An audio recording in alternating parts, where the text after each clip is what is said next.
महामारी से जो भारत लड़ाई लड़ रहा है, कोरोना संक्रमण से जो लड़ाई लड़ रहा है, जैसे आप युद्ध भी कह सकते हैं, जो सबसे बड़ी बाधा भारत के लिए साबित हो रही है वो है अफवाह, दुष्प्रचार और फेक न्यूज। और इसी वजह से कहीं आप देख रहे हैं तस्वीरों में कि लोग वैक्सीन से भाग रहे हैं और कहीं वैक्सीन को लेकर झूठी और भ्रामक बातें फैलाई जा रही हैं। वहीं वैक्सीन से जुड़े आंकड़ों को भी तोड़ मरोड़ कर पेश कर अपने हिसाब से अपनी सियासत को चमकाने की कोशिश की जा रही है। आज कांग्रेस के पूर्व अध्यक्ष राहुल गांधी ने यह आरोप लगाया कि देश में सिर्फ 3% लोगों को वैक्सीन लग पाई है। वैक्सीनेशन को लेकर भारत की सुस्त रफ्तार भी राहुल गांधी ने बताई। आज देश हित में हम वैक्सीन के आंकड़े का गणित आपको समझाएंगे, जिससे आप खुद ये समझ पाएंगे कि राहुल गांधी का आरोप सही है या फिर उनके आरोप फेक न्यूज फैक्ट्री का ही एक प्रोडक्ट है। तो सबसे पहले आंकड़े क्या कहते हैं वो हम आपको बताते हैं। राहुल गांधी कहते हैं कि देश में अभी तक सिर्फ 3% लोगों को वैक्सीन लगी है। 137 करोड़ की जनसंख्या है, उसका 3% होता है 4 करोड़ 11 लाख। देश में अब तक 4 करोड़ 26 लाख 10,857 लोगों को वैक्सीन की डबल डोज लगी है, यानी दोनों डोज इतने लोगों को दे दी गई है। इसके मुताबिक राहुल गांधी का 3% वाला डेटा सच्चाई के आसपास है। लेकिन आपको यह भी जानना चाहिए कि भारत में कितने लोगों को वैक्सीन की डोज दी गई। अभी तक कुल 20 करोड़ 38 लाख 83,385 लोगों को डोज दी गई है। अब कुल आंकड़ों की बात करें इसमें तो सिंगल डोज और डबल डोज दोनों शामिल हैं। लेकिन राहुल गांधी के 3% वाले आंकड़े का एक और पहलू भी है। UIDAI के मुताबिक इस वक्त भारत की कुल जनसंख्या 137 करोड़ है।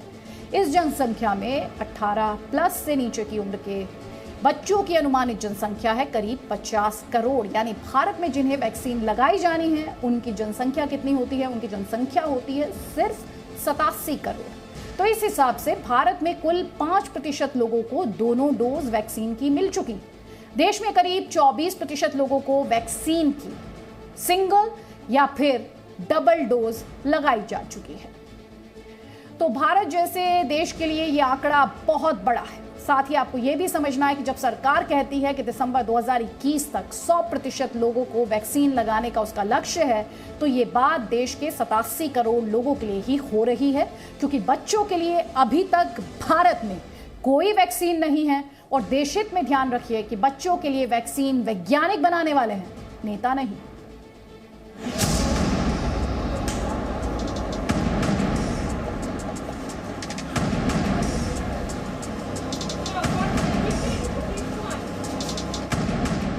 महामारी के दौर में आज राहुल गांधी राजनीति के सबसे बड़े कोरोना एक्सपर्ट बनकर सामने आए। It was a very good idea. Problem ये है कि सरकार को और प्रधानमंत्री को कोरोना समझ ही नहीं आया है और आज तक नहीं समझा है। आज राहुल गांधी ने देश को बताया कि कोरोना वायरस सबसे ज्यादा उन लोगों को निशाना बनाता है जो गरीब हैं, भूखे हैं। कोरोना की जगह रोकने का क्या तरीका है? कोरोना आक्रमण कैसे करता है?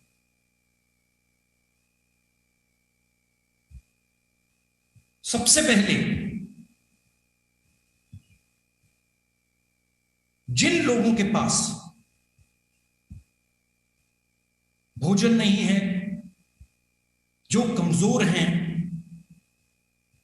उन पर यह आक्रमण करता है। कौन? हिंदुस्तान के गरीब।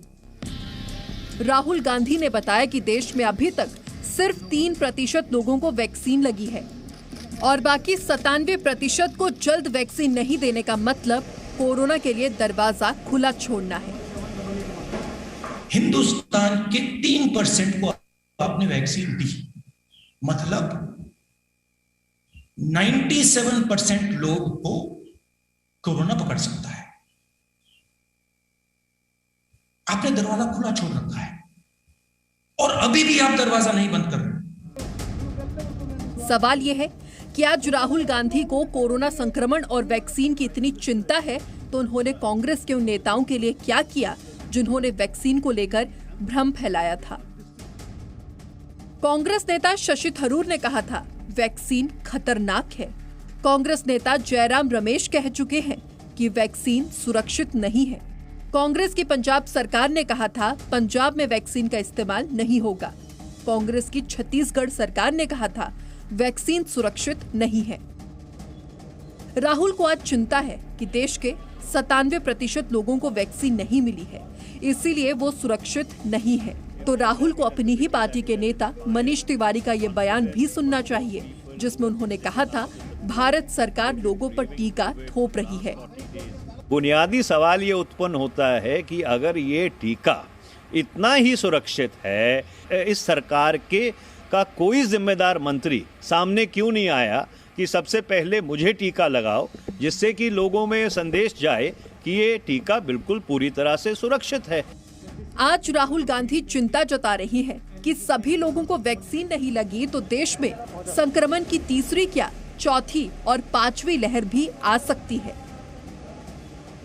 ये जब कोवैक्सीन आई तो कांग्रेस वाले क्या कर रहे थे? उस पर आशंकाएं तैयार कर रहे थे, चैलेंज दे रहे थे, वो नहीं देना चाहिए ऐसा प्रचार कर रहे थे और कोवैक्सीन के बारे में जनता के मन में एक संशय पैदा करके, और इनके एक साथी ने तो कहा ये मोदी वैक्सीन है। तो ये कांग्रेस की रणनीति है। भारत सरकार का दावा है कि दिसंबर तक देश में 18+ के सभी लोगों को वैक्सीन की दोनों डोज मिल जाएंगी। बच्चों के लिए वैक्सीन ट्रायल भी जल्द शुरू होने वाला है। रश्मि जसरोटिया के साथ ब्यूरो रिपोर्ट, जी मीडिया। भारत कोरोना से बड़ी जंग लड़ रहा है, ये हर भारतवासी जानता है। इस लड़ाई में सबकी भागीदारी की जरूरत भी है, ये बड़ी सच्चाई है।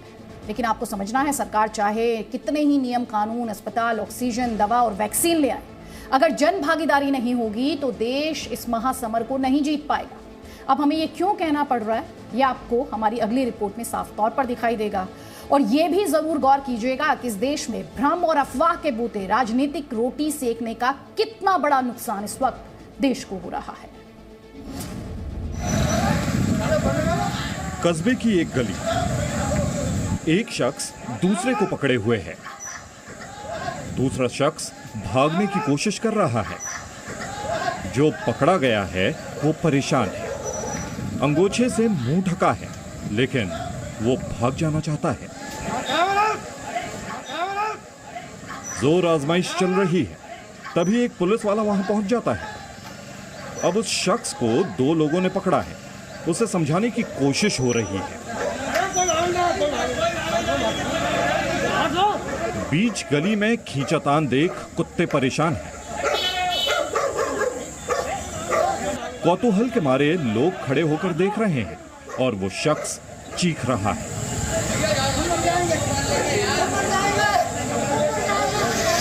गिड़गिड़ाते, छटपटाते आखिरकार वो शख्स हाथ छुड़ा लेता है और भाग खड़ा होता है। गली के लड़के तालियां बजाने लगते हैं।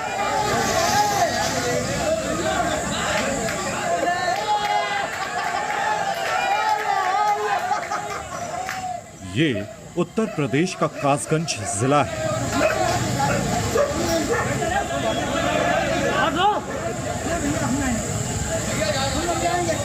पटियाली और नायब तहसीलदार स्वास्थ्य विभाग की टीम के साथ निकले हैं। लोगों को वैक्सीन देना चाहते हैं।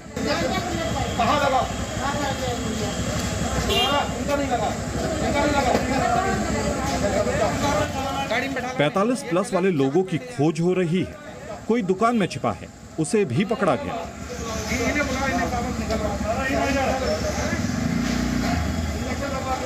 एक बाबाजी बाइक पर जा रहे थे, बाइक रोकी, बाबाजी को उतारा और मजिस्ट्रेट साहब की गाड़ी में बैठा दिया गया। बाबाजी भाग नहीं सके। ये हाल है हमारे देश का, हमारे देशवासियों का और हमारे राजनेताओं की भ्रम वाली राजनीति का। क्या आपने कभी सोचा कि जनता के मन में टीके से मौत वाला भ्रम क्यों और किसने बिठाया? क्या अखिलेश यादव जैसे विपक्षी नेताओं ने वैक्सीन पर भ्रम फैलाकर सूबे का भला किया है? बिल्कुल नहीं। ये मेरठ का अचरौंदा गांव है।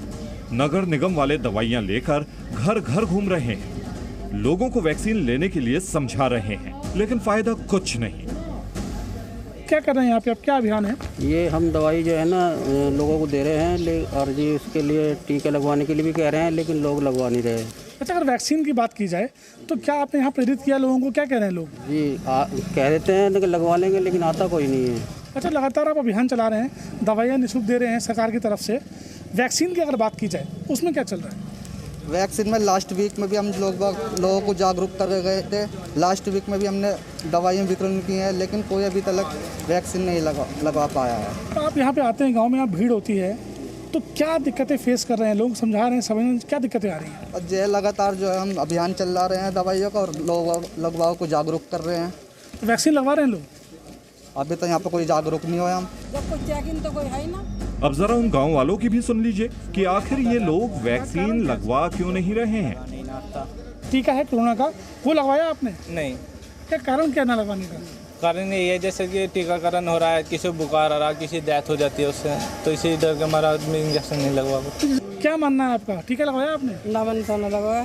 क्यों ना जी, क्यों नहीं लगवाया? नू ना लगवाया, कईयों ने लगवाया, डर लगा, नू ना लगवाया हमने। जो डॉक्टर लगातार कह रहे हैं, खबरों में भी आ रहा है कि टीका लगवाएंगे तो आप बीमार नहीं होंगे, उसके बाद भी नहीं लगवा रहे। जब कोई चेकिंग तो कोई है ही ना किसी तरह की भी, जाओ और ठुकवा कर चले हो। जब कोई यहाँ लगाने ही ना आता।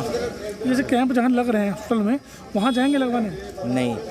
कारण क्या ना लगवाने का? जो दूर है वो कैंप है, यहाँ क्या करेंगे? जब यहीं आएंगे लगाने, जब ही तो लगवाएंगे।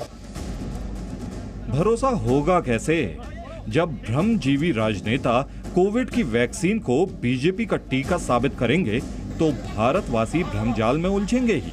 और ये उलझन कोरोना से लड़ाई में भीतर घात से कम नहीं है। ब्यूरो रिपोर्ट, जी मीडिया। कोरोना से लड़ाई में आत्मघाती, आप इन्हें आत्मघाती कह सकते हैं, कितना खतरा पैदा कर रहे हैं इसका अंदाजा शायद खुद इन्हें भी नहीं। इस पर राजनीति ऐसी कि पहले जो नेता लोगों को टीका नहीं लेने के लिए भड़का रहे थे, अब वो टीके की किल्लत पर, उसकी कमी पर शोर मचा रहे हैं। जब टीका लगाने के लिए स्वास्थ्य विभाग के लोग गांव-गांव जा रहे हैं तो उन पर हमले तक किए जा रहे हैं।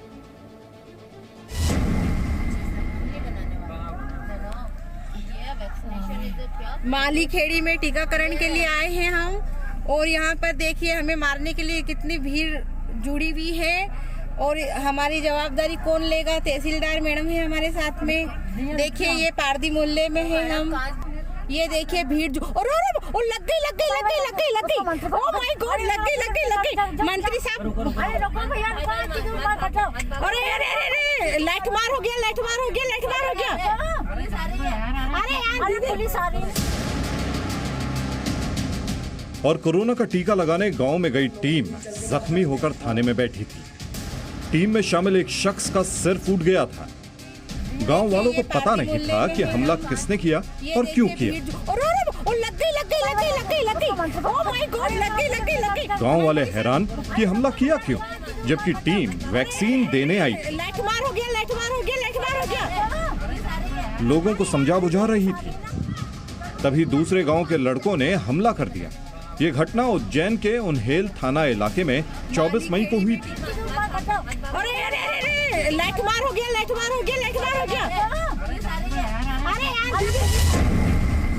इसलिए हम कहते हैं कि नियम कानून और सरकारी कोशिश से ये लड़ाई देश नहीं जीत पाएगा। ये महामारी है, इसे जीतने के लिए सबकी भागीदारी जरूरी। एक बात और आपको बता दें, ये समस्या सिर्फ हिंदुस्तान में नहीं है जहां कोविड से लड़ने में सरकार को जन भागीदारी हासिल करने में परेशानी हो रही है, दिक्कतें आ रही हैं। दुनिया के कई देशों में सरकारें वैक्सीन देने के लिए तरह तरह के प्रोग्राम चला रही हैं। कहीं पैसे दिए जा रहे हैं, कहीं भारी भरकम लॉटरी का लालच दिया जा रहा है कि शायद इसी बहाने सही लोग वैक्सीन ले लें और कोविड से लड़ाई जीती जा सके।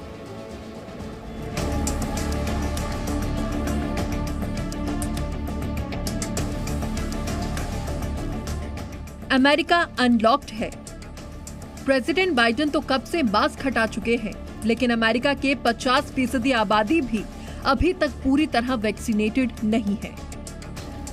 जबकि अमेरिका के पास ना तो वैक्सीन की कमी है, ना संसाधन की, फिर भी लोगों को वैक्सीनेशन बूथ तक जाने के लिए तरह तरह का लालच दिया जा रहा है।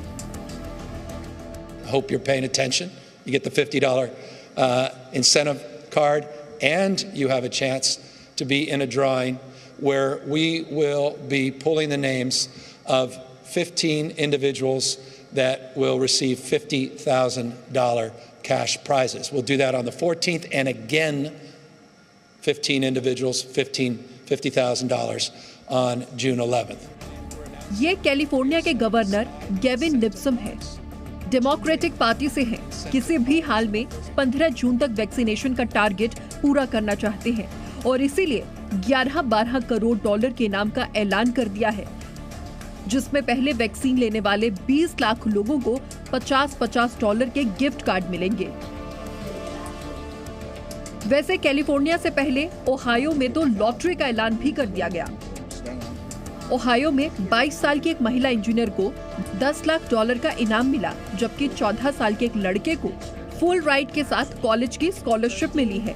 ये दोनों ओहायो के वैक्सीनेशन लॉटरी प्रोग्राम में शामिल हुए थे। ओहायो के गवर्नर माइक डिवाइन ने 24 मई को ही लॉटरी के विनर्स का ऐलान किया था और तब पता चला था कि 27,60,000 लोगों ने इस लॉटरी को जीतने के चक्कर में वैक्सीन ले ली और उसमें भी 12 से 17 साल वाले 1,05,000 किशोर थे। तेजी से वैक्सीनेशन के लिए दुनिया भर में तरह तरह के उपाय किए जा रहे हैं, क्योंकि जब तक दुनिया में कोरोना का एक भी वायरस किसी के शरीर में बचा रहेगा, तब तक पूरी दुनिया को खतरा बना रहेगा। ब्यूरो रिपोर्ट, जी मीडिया। अब दुनिया के हित की सबसे बड़ी खबर, भारत ने भी ये साफ कर दिया है कि जिस कोरोना वायरस की वजह से पूरी दुनिया में लाखों लोगों की जान चली गई, जिस कोरोना वायरस ने दुनिया के बड़े बड़े देशों की स्वास्थ्य सेवाओं को घुटनों पर ला दिया, उसकी उत्पत्ति की जांच होनी चाहिए कि ये वायरस प्राकृतिक है या फिर मेड इन चाइना है। भारत ने एक बयान जारी करके कहा कि विश्व स्वास्थ्य संगठन यानी WHO की कोविड-19 की उत्पत्ति से जुड़ी जांच का अध्ययन एक अहम कदम है। इस मामले में अगले चरण की जांच की जरूरत है ताकि किसी निष्कर्ष पर पहुंचा जा सके। इस जांच और अध्ययन के लिए विश्व स्वास्थ्य संगठन को सभी से मदद मिलनी चाहिए, कोट अनकोट ये भारत का स्टेटमेंट। भारत ने कोरोना वायरस की उत्पत्ति की जांच की मांग ऐसे वक्त में की है जब विदेश मंत्री एस जयशंकर अमेरिका में उन्होंने ये कहा कि कोरोना महामारी से लड़ाई में भारत अमेरिका की स्वास्थ्य साझेदारी बड़ी ताकत बन सकती है। इससे पहले अमेरिका के राष्ट्रपति जो बाइडेन ये आदेश दे चुके हैं कि खुफिया एजेंसियां 90 दिन में कोरोना वायरस की उत्पत्ति पर रिपोर्ट दें, जिससे ये पता चल पाए कि ये वायरस प्राकृतिक रूप से इंसानों में आया या फिर ये वायरस चीन की वुहान लैब में तैयार किया गया था। चीन के वुहान में इंस्टीट्यूट ऑफ वायरोलॉजी ऐसी लैब है जहां वायरस पर शोध किया जाता है। यह खुलासा भी हुआ है कि 2019 में वुहान लैब के 3 कर्मचारी संक्रमित हुए थे, अस्पताल में उनका इलाज भी कराया गया था।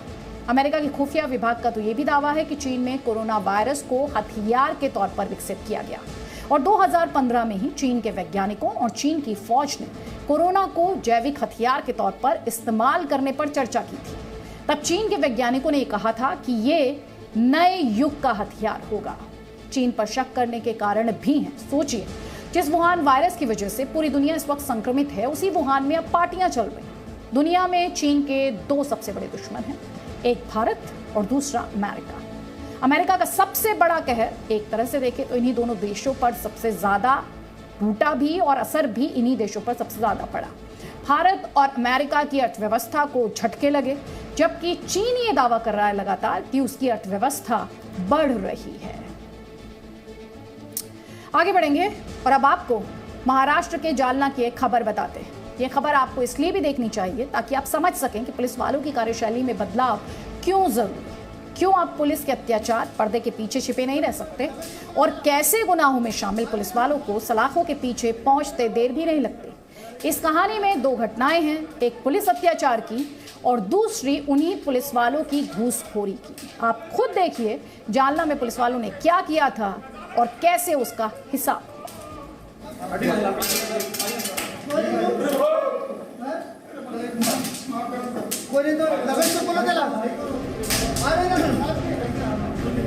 आप गिन नहीं पाए होंगे कि इस युवक पर कितनी लाठियां पड़ी हैं और कितनी टूटी हैं।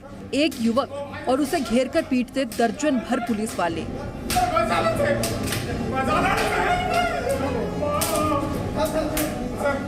एक साथ 2-2, 3-3 लाठियां बरस रही थी।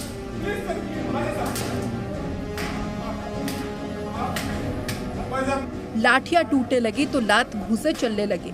युवक गिड़गिड़ाता रहा और पिटते पिटते आखिरकार जमीन पर गिर पड़ा। फिर भी पुलिस वाले उसे बख्शने के मूड में नहीं थे।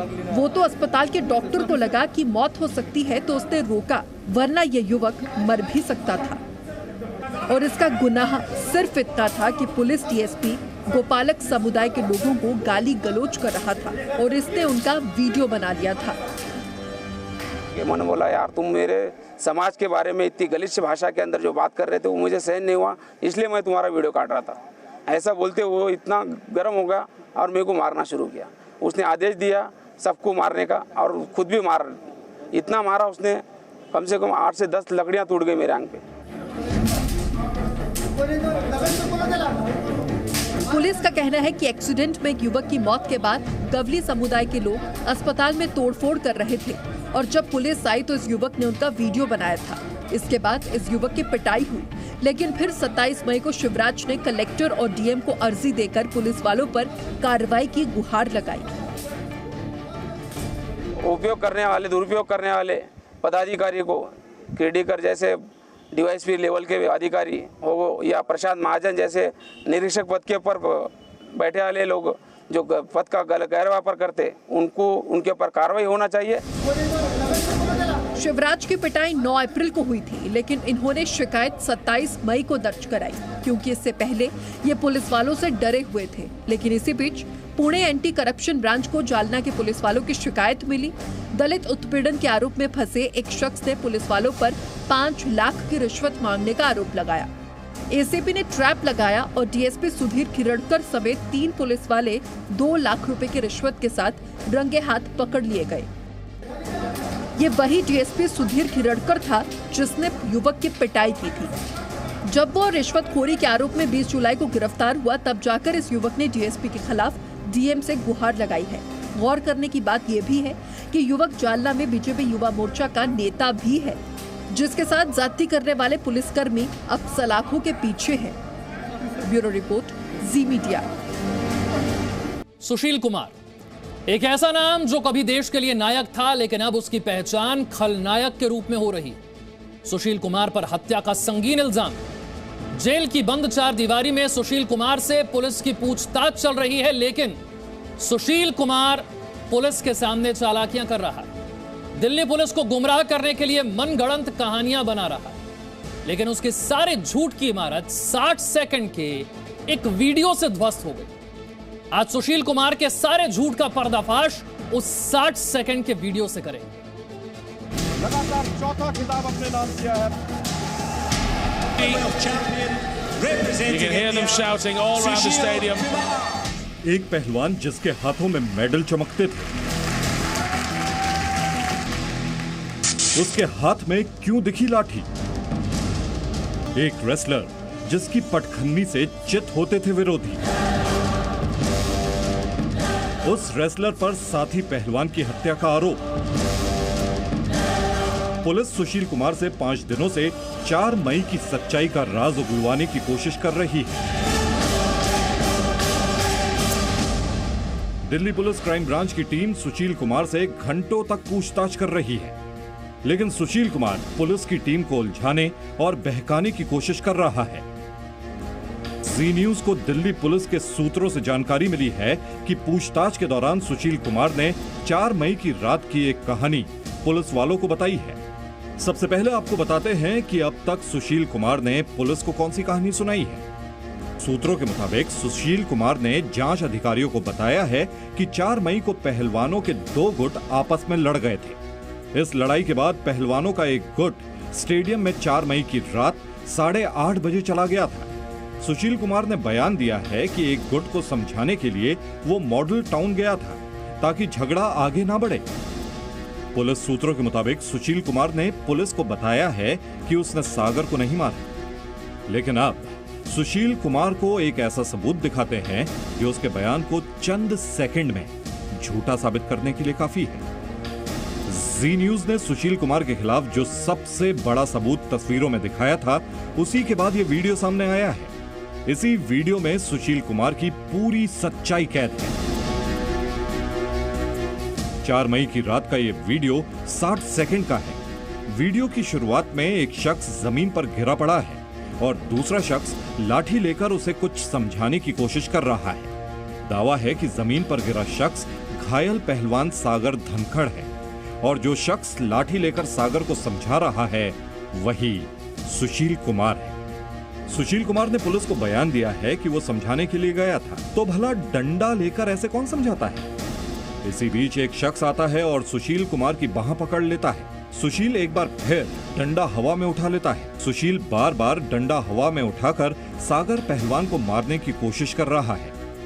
वीडियो के 38वें सेकंड में जब कैमरा हल्का सा घूमता है तो एक शख्स हाथ में पिस्टल लिए हुए दिखता है। इस बीच वहां खड़े लोगों में से सफेद कपड़े में मौजूद शख्स दूर किसी आदमी के ऊपर हमला करता हुआ दिख रहा है। पिस्टल लिया शख्स एक बार फिर से वीडियो में नजर आता है। पीले रंग की टी शर्ट में मौजूद शख्स प्रिंस दलाल है। प्रिंस सुशील कुमार का साथी है जिसे पुलिस पहले ही गिरफ्तार कर चुकी है। वीडियो में एक सफेद रंग की होंडा सिटी कार दिख रही है। पुलिस के मुताबिक इसी होंडा सिटी कार में सागर धनखड़ को पकड़कर छत्रसाल स्टेडियम लाया गया था। इसी वीडियो में एक स्कॉर्पियो कार भी दिख रही है। इसी स्कॉर्पियो कार में सवार होकर सुशील कुमार के साथी छत्रसाल स्टेडियम पहुंचे थे। सागर पहलवान की हत्या के मामले में जी न्यूज के पास हैरान कर देने वाला वो वीडियो भी है, जिस वीडियो में सुशील के द्वारा बुलाए गए हमलावर हमला कर रहे हैं। पुलिस अधिकारियों के माने तो यही वो वीडियो है जिसमें अब सुशील फंस चुका है।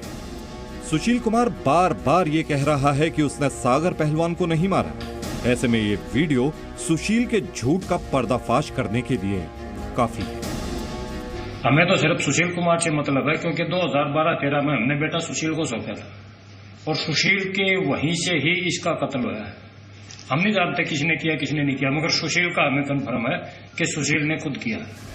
पुलिस सूत्रों के मुताबिक सुशील ने पूछताछ में बताया कि गैंगस्टर काला जठेड़ी के साथी सोनू महाल को सिर्फ इसलिए मारा था क्योंकि सोनू महाल ने पहलवान सुशील को गाली दी थी। सुशील का ये झूठ भी पुलिस वालों को पच नहीं रहा है, क्योंकि वीडियो में साफ दिख रहा है कि सुशील कुमार सागर धनखड़ के पास खड़ा है और उस पर लाठी चलाने की कोशिश कर रहा है। यानी सोनू महाल के गाली देने पर सागर धनखड़ की पिटाई क्यों की गई। सुशील कुमार पर लगे आरोप को ये वीडियो पुख्ता कर रहा है। अब देखना होगा कि कानूनी प्रक्रिया में इस वीडियो से कितनी बड़ी मुसीबत खड़ी होती है। राजू राज और नीरज गौड़, जी मीडिया, दिल्ली।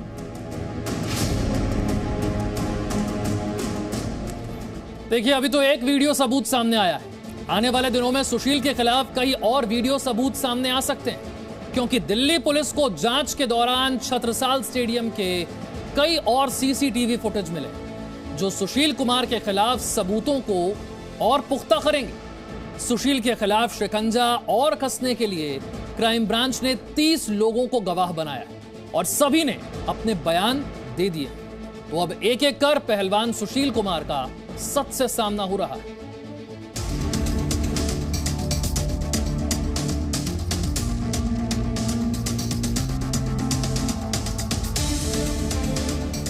सुशील कुमार का सच से सामना। जी न्यूज के पास सुशील कुमार का 4 मई का जो वीडियो मौजूद है उसमें सुशील के साथ कई लोग दिख रहे हैं। इस वीडियो में शामिल कई लोग गिरफ्तार हो चुके हैं, जबकि कुछ की गिरफ्तारी अभी बाकी है। सागर धनखड़ की हत्या का आरोपी सुशील कुमार गिरफ्तार होने से पहले 20 दिनों तक फरार था। 20 दिनों के अंदर सुशील ने 4 राज्यों के चक्कर लगाए थे। गिरफ्तारी से बचने के लिए सुशील बार बार जगह बदल रहा था। अब उसके छिपने के सभी ठिकानों पर जाकर सच का पता लगा रही है दिल्ली पुलिस। शुक्रवार को क्राइम ब्रांच की टीम सुशील को लेकर चंडीगढ़, हरियाणा गई। दरअसल 4-5 मई की रात को दिल्ली के छत्रसाल स्टेडियम में सागर पहलवान की पिटाई के बाद 6 मई को सुशील कुमार दिल्ली से हरिद्वार, ऋषिकेश में एक बाबा के आश्रम में छिप गया था। 7 मई को वो वापस दिल्ली लौटा और दिल्ली आने के बाद हरियाणा के बहादुरगढ़ चला गया। बहादुरगढ़ से सुशील कुमार चंडीगढ़ गया। चंडीगढ़ से पंजाब के बठिंडा गया और फिर बठिंडा से वापस चंडीगढ़ आया और फिर गुरुग्राम आया। 23 मई को सुशील वापस दिल्ली के मुंडका आया था, जहां से दिल्ली पुलिस ने धर दबोचा था। भारी सुरक्षा बल के बीच सुशील कुमार को शुक्रवार को चंडीगढ़ और हरियाणा ले जाया गया। दरअसल पुलिस से पूछताछ के दौरान सुशील ने वारदात में शामिल कई लोगों के नाम लिए थे। जिन लोगों के नाम लिए थे उनमें से कई चंडीगढ़ और हरियाणा के रहने वाले थे। सुशील के साथियों का पता लगाने और छिपने में सुशील की मदद करने वालों को ढूंढने के लिए पुलिस सुशील को भी अपने साथ ले गई थी। दिल्ली पुलिस क्राइम ब्रांच की पूछताछ सुशील पहलवान से लगातार जारी है। पुलिस सुशील पहलवान को चंडीगढ़ समेत उन जगहों पर लेकर गई जहां सुशील पहलवान फरारी के दौरान पुलिस से छिपता फिर रहा था। अब पुलिस उन लोगों पर भी शिकंजा कस रही है जिन लोगों ने सुशील पहलवान की फरार होने के समय मदद की थी। सागर धनखड़ की हत्या के आरोप में दिल्ली पुलिस ने सुशील के साथी विजेंद्र को भी गिरफ्तार कर लिया है। इस केस में सुशील कुमार समेत अब तक 9 लोगों की गिरफ्तारी हो चुकी है। वीरेंद्र ने पुलिस पूछताछ में माना है कि उसने सुशील के कहने पर ही छत्रसाल स्टेडियम में पिटाई की थी। एक तरफ दिल्ली पुलिस सुशील के साथियों की धरपकड़ तेज कर रही है, तो वहीं सच्चाई उगलवाने के लिए अब पुलिस सुशील कुमार को उसके साथियों के सामने बिठाकर पूछताछ कर रही है। शुक्रवार को गैंगस्टर नीरज बावनिया गैंग के 4 आरोपियों को सुशील के साथ बिठाकर पुलिस ने पूछताछ की। पहलवान सुशील और अजय की 6 दिन की रिमांड कल खत्म हो जाएगी। रिमांड के इन दिनों में क्राइम ब्रांच सुशील को उस स्टेडियम भी लेकर गई और साथ में पंजाब और हरियाणा के कई इलाकों में उसकी निशानदेही पर छापेमारी भी की। इस मामले में अब कुल 8 लोग गिरफ्तार हो चुके हैं और क्राइम ब्रांच की पूछताछ में जिस तरीके के जवाब सुशील दे रहा है, क्राइम ब्रांच के सूत्रों के मुताबिक उसकी रिमांड आगे भी मांगी जा सकती है। दिल्ली पुलिस के सूत्रों के मुताबिक सुशील कुमार पुलिस को चकमा देने के लिए नई नई कहानियां गढ़ रहा है, इसलिए अब दिल्ली पुलिस की टीम उससे पूछताछ के लिए मनोवैज्ञानिक विशेषज्ञ की मदद भी ले रही है ताकि सुशील के झूठ को आसानी से पकड़ा जा सके। नीरज शर्मा और प्रमोद शर्मा के साथ ब्यूरो रिपोर्ट, जी मीडिया दिल्ली। सुशील कुमार ओलंपिक पदक विजेता रहे, अर्जुन पुरस्कार जीत चुके हैं। सुशील ने जितने मेडल जीते हैं उतने ही विवाद उनके साथ रहे और पिछले कुछ सालों में ये विवाद बढ़ते चले गए। गर्दन से नेल्सन करने के साथ ही डेंजर की पोजीशन पर ले आए। रेफरी की उद्घोषणा का इंतजार और ये बाई फॉल के आधार पर विजयी रहे वर्ल्ड चैंपियन सुशील कुमार एक ऐसा पहलवान जिसने अपने बाहुबल से ओलंपिक गेम्स, एशियन गेम्स और कॉमनवेल्थ गेम्स में कई मेडल अपने नाम किए। लेकिन लगता है कि सुशील ने बाहुबल की परिभाषा कुछ और ही समझ ली थी, तभी तो हर नए मेडल के साथ सुशील के साथ नया विवाद जुड़ता चला गया। सुशील कुमार का सबसे पहला विवाद हुआ 2016 में। पहलवान नरसिंह पंचम यादव ने आरोप लगाया कि सुशील ने उनके खाने में कुछ मिला दिया था, जिसकी वजह से वो डोप टेस्ट में पॉजिटिव आए थे। इस मामले की सीबीआई जांच हुई थी और जांच में सुशील कुमार बेदाग पाया गया था। इसके बाद 2017 में सुशील कुमार की राष्ट्रीय पर्यवेक्षक बनने पर भी सवाल उठे थे। पहलवान नरसिंह यादव ने सुशील कुमार के राष्ट्रीय पर्यवेक्षक बनने को गलत ठहराया था। 2018 कॉमनवेल्थ गेम्स के ट्रायल के दौरान सुशील कुमार ने फाइनल में प्रवीण राणा को हराया था। पहलवान प्रवीण राणा ने आरोप लगाया था कि सुशील के समर्थकों ने उन्हें जान से मारने की धमकी दी थी। इसके बाद 2019 वर्ल्ड चैंपियनशिप के ट्रायल के दौरान सुशील कुमार पर साथी पहलवान जितेंद्र को जानबूझकर घायल करने का आरोप लगाया। सुशील पर आरोप है कि उसने जानबूझकर जितेंद्र की आंख पर वार किया। सुशील कुमार का पहलवान योगेश्वर दत्त के साथ भी झगड़ा हुआ था, जिसके बाद योगेश्वर दत्त ने छत्रसाल स्टेडियम में ट्रेनिंग करना छोड़ दिया। सुशील कुमार का सिर्फ अपने साथी खिलाड़ियों से ही विवाद नहीं रहा, बल्कि कोच से भी उनके रिश्ते बनते बिगड़ते रहे। आरोप है कि सुशील के व्यवहार से तंग आकर कई कोच छत्रसाल स्टेडियम छोड़कर जा चुके हैं। कोच रामफल लंदन ओलंपिक के बाद छत्रसाल स्टेडियम छोड़ गए। 6 महीने पहले सुशील के खास माने जाने वाले वीरेंद्र सिंह ने भी विवादों के चलते सुशील से दूरी बना ली। सागर धनखड़ हत्याकांड सुशील की जिंदगी का सबसे बड़ा विवाद है। यहाँ सबसे हैरान करने वाली बात तो ये है कि कभी सुशील पहलवान सागर धनखड़ में अपना भविष्य देखते थे और उसे अपना शिष्य मानते थे, लेकिन अब उसी सागर की हत्या के आरोप में जेल की सलाखों के पीछे हैं। Bureau report, ji media. Presenting V News app, available on Google Play and App Store. Download it now.